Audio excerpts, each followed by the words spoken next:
Assalamualaikum warahmatullahi wabarakatuh. Salam sejahtera untuk kita semua. Hai, perkenalkan, saya Minarsi IT. Saya mahasiswa Fakultas Kesehatan Masyarakat, Peminatan Kesehatan Lingkungan di Universitas Respati Indonesia. Di sini saya sebagai mahasiswa kesehatan lingkungan ingin menyampaikan informasi-informasi terkait masalah kesehatan lingkungan. Ya, salah satunya adalah penyakit diare. Diare masih menjadi masalah global karena kontribusi terhadap tingginya angka penderita dan kematian di banyak negara, terutamanya di negara-negara berkembang. Di Indonesia sendiri, diare masih menjadi 10 penyakit terbanyak di berbagai Fasiankes, baik itu rumah sakit, klinik maupun puskesmas. Diare masih menjadi 10 penyakit tertinggi yang ada di setiap puskesmas di Jakarta.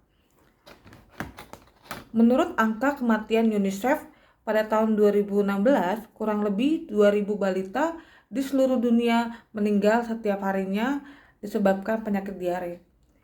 Diare itu sendiri merupakan suatu kondisi yang ditandai dengan peningkatan frekuensi buang air besar dan disertai dengan perubahan konsistensi feses menjadi lunak dan berair.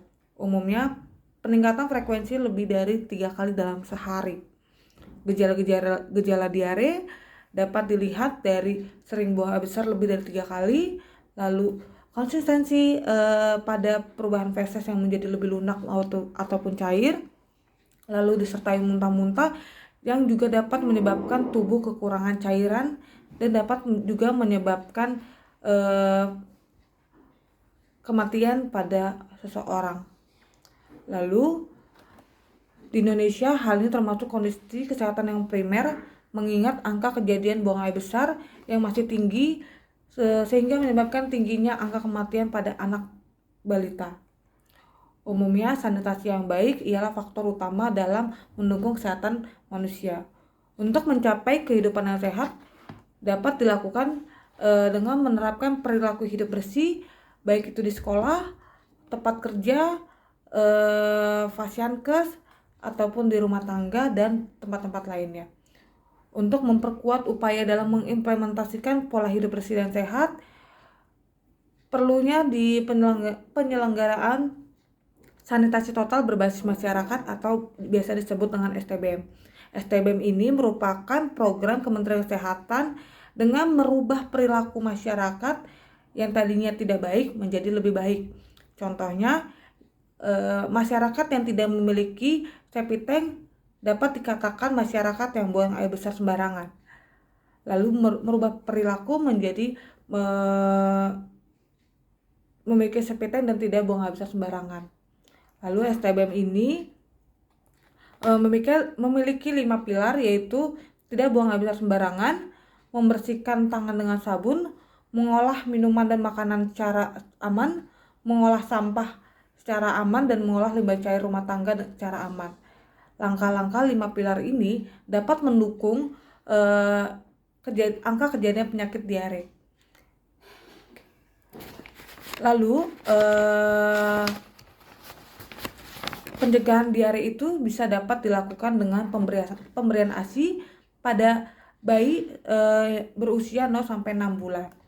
Lalu dapat juga dilakukan penggunaan air bersih yang cukup, lalu membersihkan tangan atau biasa disebut cuci tangan pakai sabun sebelum beraktivitas dan setelah beraktivitas, sebelum makan dan setelah makan, lalu setelah buang air besar, dan kegiatan-kegiatan lainnya. Lalu menggunakan jamban yang sehat dengan memiliki septic tank. Lalu membuang tinja bayi dengan benar. Tinja bayi yang dilakukan dengan benar yaitu pampers yang digunakan yang telah digunakan dibuang ke jamban, dibersihkan di jamban. Lalu setelah bersih dimasukkan di dalam kantong plastik. Setelah dimasukkan kantong plastik, dibuang ke tempat sampah, lalu dibuang ke TPS. Lalu itu pemberian imunisasi rotavirus pada anak. Lalu pendukung untuk pencegahan diare yaitu sanitasi lingkungan, yaitu penyediaan air bersih yang cukup, lalu pengolahan sampah, lalu juga sarana pembuangan air limbah. Diare dapat dilakukan dengan perilaku hidup bersih secara terus-menerus. Sanitasi yang kotor dapat juga menyebabkan diare. Maka itu sanitasi yang bersih, lingkungan yang bersih dapat mengendalikan dan mencegah diare di lingkungan sekitar kita. Ketika diare itu sudah turun, berarti angka di lingkungan kita juga sudah semakin bersih. Di masyarakat cenderung memahami penyakit diare sebagai penyakit biasa. Selanjutnya dalam pemilihan obat, pada akhirnya yang lebih menggunakan obat-obat tradisional seperti minum teh, air hangat, air garam, bahkan obat-obat dari puskesmas, namun tidak mengikuti aturan-aturan yang sudah ditetapkan.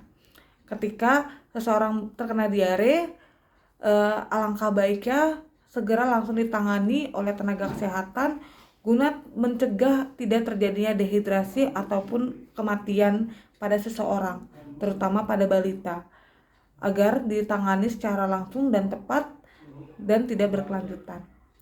Jadi sama-sama menjaga lingkungan agar lingkungan lebih bersih dan sehat, dan pencegahan diare tidak lagi ada terjadi di lingkungan kita. Jadi salam sehat untuk saya. Terima kasih. Assalamualaikum warahmatullahi wabarakatuh.